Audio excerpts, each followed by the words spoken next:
Eu afirmava que a expressão espírita kardecista era incorreta e redundante.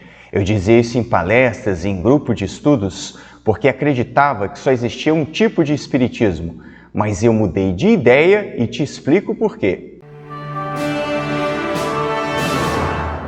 Olá, que bom ter você aqui no IDJF. Eu sou Gabriel Lopes Garcia e estou diretor de comunicação. Escreve aqui nos comentários. Você já esteve em alguma situação que precisou ficar dando explicações para as outras pessoas que você é espírita, em que você acredita e o que você faz? Pois muito bem, eu cheguei à conclusão e estou convencido de que existem vários tipos de espiritismos. Sem mais delongas, eu te explico por quê. O primeiro fator que me levou a fazer essa mudança de entendimento são as minhas observações participando de atividades espíritas em vários centros diferentes na minha cidade e em outras cidades de todo o Brasil. A minha experiência pessoal me levou a constatar que existem diferentes formas de se interpretar conceitos espíritas, como perispírito, mediunidade e por aí vai. E também estou observando que existem diferentes formas de viver esse espiritismo, de construir as atividades espíritas e as instituições espíritas também. A tal ponto existe essa variedade que eu identifiquei atualmente a construção de 15 tipos de espiritismos no Brasil. Escrevi um artigo sobre isso, foi publicado no jornal do IDJF e você acessa na descrição aqui do vídeo. O segundo fator, e o mais relevante para mim, é que o próprio Allan Kardec reconhece essa variedade. Ele diz o seguinte em um discurso seu: os espíritas, qualquer que seja a matiz de suas posições, sejam americanos ou europeus, kardecistas, como se diz, ou outros, seja qual for o nome que lhes dê, devem todos, portanto, se forem coerentes com seus princípios, dar-se as mãos, considerando que marcham na direção do mesmo objetivo, a emancipação moral da humanidade. Reparem que o próprio Allan Kardec reconhece que existe a variedade de espiritismos e que existe uma categoria que é chamada popularmente de kardecistas. Ele próprio afirma, reconhece isso.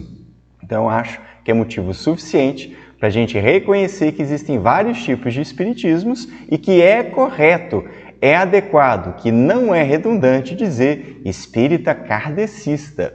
Ainda um outro fator que me ajudou a perceber que eu alimentava uma visão ingênua e puritana a respeito de espiritismo são os estudos pessoais que faço sobre os tipos de budismos diferentes que existem e também meu contato com historiadores que pesquisam sobre cristianismos e judaísmos primitivos ou antigos.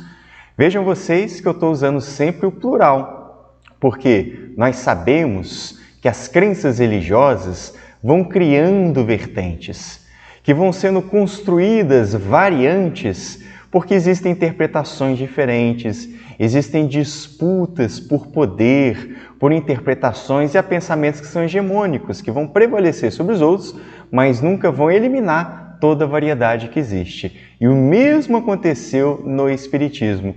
Muito embora a gente tenha um movimento que é hegemônico, que é o federativo, institucionalizado, ainda assim as variantes continuam a existir e nos dias de hoje essas disputas simbólicas continuam. A gente vê grupos de espíritas se intitulando, por exemplo, de progressistas, claramente mostrando essas variantes que existem atualmente no Brasil.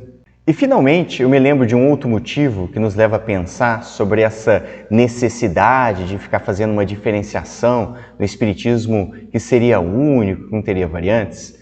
É porque no Brasil, os movimentos espíritas sofreram diversas perseguições. No final do século XIX e início do século XX, promovidos pela Igreja Católica daquela época, dentro daquela mentalidade, e na sequência por causa de diversos preconceitos da sociedade, em particular contra as religiões mediúnicas de matriz africana.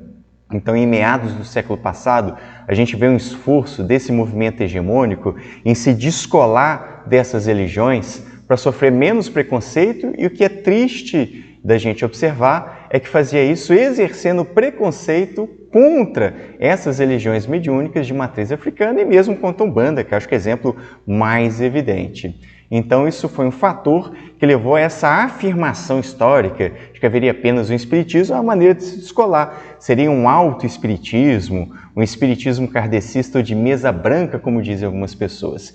Esse preconceito ainda repercute nos dias de hoje. Já gravei um vídeo falando sobre isso no ambiente de reunião mediúnica.